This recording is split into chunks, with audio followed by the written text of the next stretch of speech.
Le maire détenait des preuves contre le cartel. Une escouade de flics corrompus l'a attaqué. En réalisant qu'il allait mourir, le maire sort le téléphone avec les preuves, pour le remettre à l'inspectrice. Sauf qu'elle s'évanouit très vite. Le garde du corps lâche son arme et se rend pour survivre. La seconde d'après, il se fait abattre quand même. Un flic véreux s'approche de la voiture. En voyant aucun survivant à l'intérieur, le groupe repart en voiture, sans savoir que l'inspectrice Tina est encore en vie. La balle avait raté les organes vitaux. En voyant les corps du maire et de son collègue, Tina a pas le temps de pleurer. Elle arrache le téléphone des mains du maire, ouvre la liste des trafiquants, et mémorise chaque nom, puis roule péniblement hors de la voiture. Avant même de soigner ses blessures, une voiture de police apparaît au loin. Tina se glisse sous le véhicule en vitesse. C'est un sbire des flics corrompus. Il a pas encore commencé à nettoyer la scène qu'un des flics remarque qu'il manque un corps. Terrifié de se faire griller, il cherche partout. Tina est morte de trouille. Elle sort son pistolet lentement. Soudain un flic se baisse.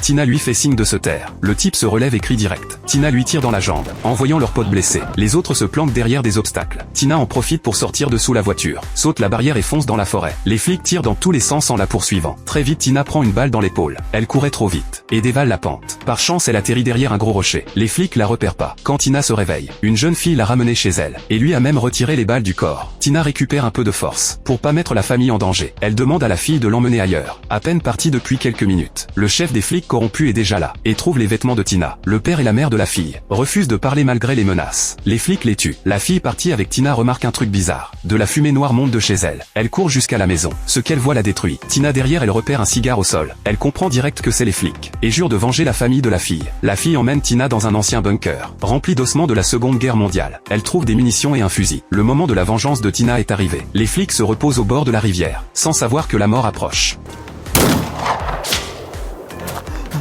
Les survivants paniquent. Les deux rescapés se barrent dans tous les sens. Après avoir esquivé plusieurs balles, ils trouvent un abri, et peuvent enfin souffler. Le chef ordonne à un sbire de vérifier. Le type inspecte les alentours prudemment. Pas de traces de Tina.